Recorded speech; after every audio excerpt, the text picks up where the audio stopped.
کہتے ہیں کہ قرآن مجید کا پیغام ہے. یہ آیت جو سورہ ہے یہ آیت سمجھوتا ہے. اور وہاں پر کیا نام دیا گیا ہے؟ سورہ کافرون شاید نام ہے. کیا نام ہے؟ بچوں سے پوچھتا ہوں، بچوں سے بولو یہ کون سا سورہ ہے؟ یا ایھا الکافرون قل یا ایھا الکافرون، سورہ کافرون.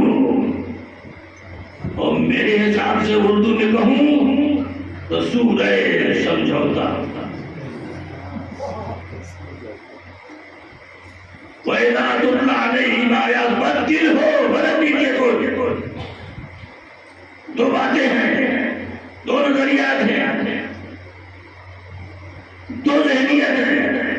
ایک ہے یا تو آپ پورا ٹوٹل دوسرا قرآن لائے یا اس میں آپ رد و بدل کر دے، تبدیلی کر دے.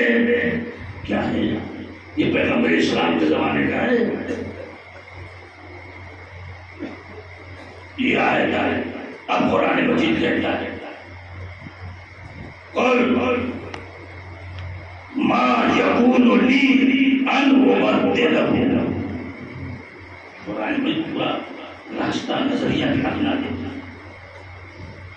پیغمبر سے کہہ دیجیے مجھے کوئی حق نہیں ہے کہ میں کسی طرح کی تبدیلی کروں.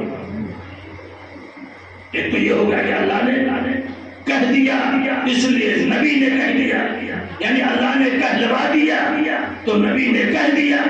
اور یہی دلیل ہے کہ نبی اپنی طرف سے نہیں کہتا، وہ کہلواتا ہے تو کہتا ہے، وہ کہلواتا ہے تو کہتا ہے. ایک تو یہ بات ہے. دوسری بات کیا ہے؟ ان اتبع الا ما یوحی الی، میں اسی کا پابند ہوں جو وحی نازل ہوتی ہے، جو وحی نازل ہوتی ہے. تو ادارے گرامی نبی خدا کا پابند، نبی خدا کی وحی کا پابند.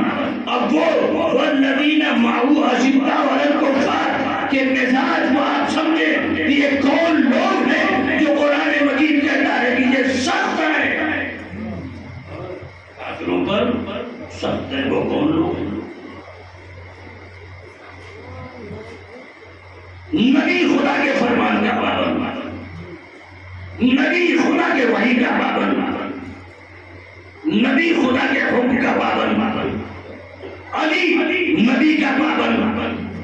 اب وہ فرمانے تو سب کے مزاج کا سمجھتے چلے جائیے کہ کسی کا مزاج اگر قرآن اور وحی سے ہٹ جائے تو نہ وہ رسول ہے نہ امام ہے،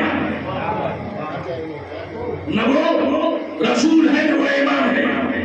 نبی خدا کے وحی کا پابند، نبی خدا کے حکم کا پابند، نبی قرآن کا پابند، علی نبی کا پابند، حسن نبی کا پابند، حسین نبی کا پابند.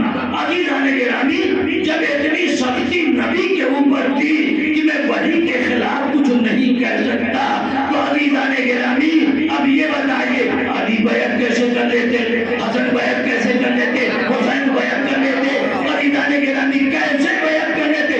یہ بیعت نہ کرنا اس بات کی دلیل تھی اشداء علی الکفار، کافروں کے مقابلے سخت ہیں اور آپس میں رحمتی ہے.